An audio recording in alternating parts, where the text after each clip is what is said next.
Trump's new round of tariffs. Commentary. President Donald Trump's tariff defeat at the Supreme Court in February was never likely to end his push on trade. He has now come back imposing tariffs under new auspices of between 10% and 12.5% on some 60 American trading partners. China is scheduled to face a 12.5% tariff. Beijing has objected but has not yet responded otherwise. Because this upsets the Sino-American trade truce of sorts that was established late last year and reaffirmed at the May summit between Trump and Chinese leader Xi Jinping, Beijing doubtless will do more than just complain, likely by adjusting export restrictions on critical rare earth elements and possibly even on pharmaceutical supplies. Even when the Supreme Court issued its adverse finding on Trump's original round of tariffs, it did not object to the levies themselves. It objected to Trump's use of the International Emergency Economic Powers Act as justification. What was clear then, and as was pointed out in this space at the time, is that the president had alternatives. He has used one, issuing this new round under Section 301 of the Trade Act of 1974. This piece of legislation enables the president to impose levies on goods from countries that do not adequately guard against the use of forced labor, wherever it occurs. For those so associated, which includes the People's Republic of China, the tariff is set at 12.4%. For others who neither use forced labor nor receive goods associated with it, the tariffs are set at 10%.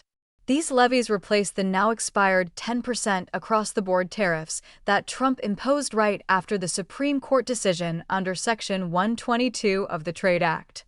According to U.S. Trade Representative Jamieson Greer, the new action will begin to correct what is both a human rights abuse and a distortive trade practice to improve the welfare of workers everywhere. The direct effect on China and much of the rest of Asia will likely be small. These levies, added to other, more specific tariffs, will raise overall levies on Chinese exports to the United States to between 20% and 47.5%.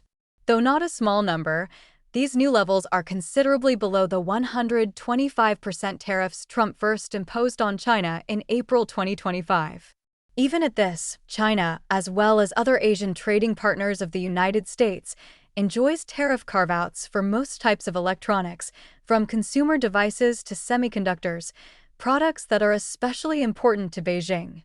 What may be of greater concern to Beijing is how the tariffs punish many of the countries that had become alternative buyers of Chinese goods when Trump's various tariff moves largely blocked Chinese exports to the United States. After all, Beijing's well-documented mistreatment of the Uyghurs and other Muslim minorities gives Washington a good case that the Chinese regime does use forced labor, as much as Beijing denies it.